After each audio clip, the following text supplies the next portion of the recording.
Hello guys, स्वागत है आपका मेरे यूट्यूब चैनल खत्री बाबा स्टेनो वाले। सो गाइस, हमने केसी की डिक्टेशन नंबर 2 करी है, ट्रांसक्रिप्शन नंबर 2 हो गई है हमारी।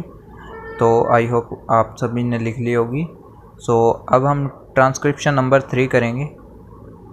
सो be ready for it. Ready, start. I am thankful to you for having given me this opportunity long last to say a few words on the budget.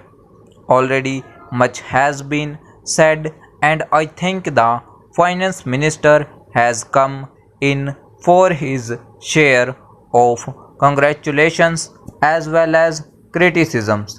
So there is not very much to say, but I should like to say a few words. The increased development expenditure and the absence of any new taxation has earned for the budget a good response even from the businessmen. I especially welcome the relief given to the middle classes by raising the assumption limit of income tax in respect of personal income. No doubt this is some relief to the middle classes, but I would request the finance minister if he could to raise this assumption limit from rupees 4,000 to rupees 6,000, as that would give substantial relief to the middle classes.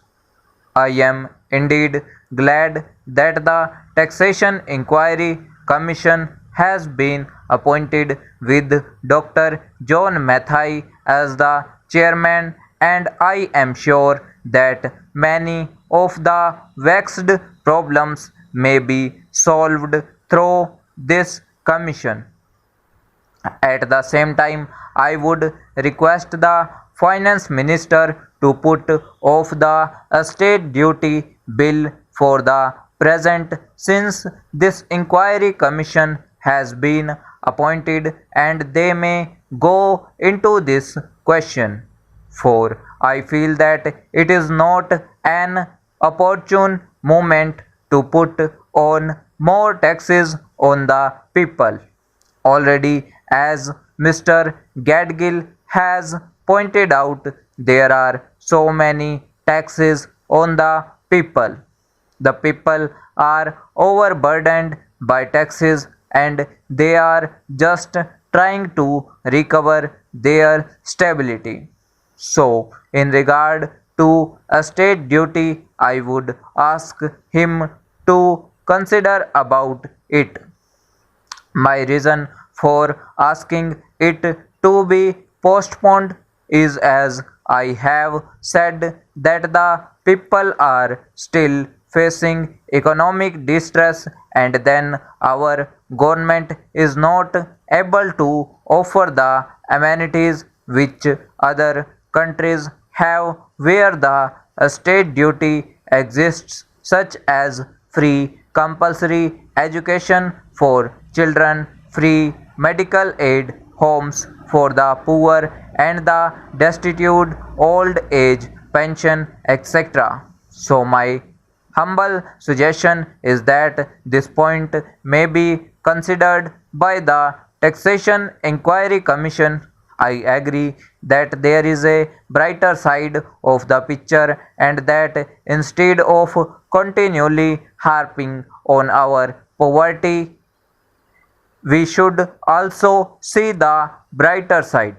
We are making encouraging process towards laying the foundation of a welfare state with the cooperation of all and the implementation of the 5-year plan. I am sure, sir, that we should be able to lay the foundations and fulfill the dreams of India. It is indeed encouraging to know from the finance minister that there is a tendency of lowering food prices all over the world, and in that case the prices in our country through would be lowered. Regarding defense, for obvious security reasons, I do not agree with my friends who say that the expenditure should be curtailed. It is not advisable to take any undue risks and slackens the defense arrangements. Indeed, defense is one of our valuable assets, although strange to say there seems to be adverse opinion in some quarters. I agree with what General Cariappa once said that God and army are remembered only when there is trouble. The army consists of the most disciplined and loyal set of young men. It would not be proper to effect economy in the pay of these brave officers, as it would not be an incentive for the right type of young man to join the army, and it would become ineffective and inefficient. I believe already officers who were drawing rupees 1400 as their pay are now getting only rupees 700 and about rupees 100 as allowance. That is, they are getting about half of what they were getting before. It is very hard for those officers on field duty to establish separate establishment for their families and for their children, and I would specially appeal to the finance minister to see that the family allowance may be restored to those officers who are on field duty. Economy in army could be affected in other ways. There is scope for more efficient operation of defense industries, which process seems slow, and by purchase policy of utilizing goods and stores indigenously manufactured. Preference should be given to country-made war materials such as could be produced here, and they would be cheaper than foreign-made goods.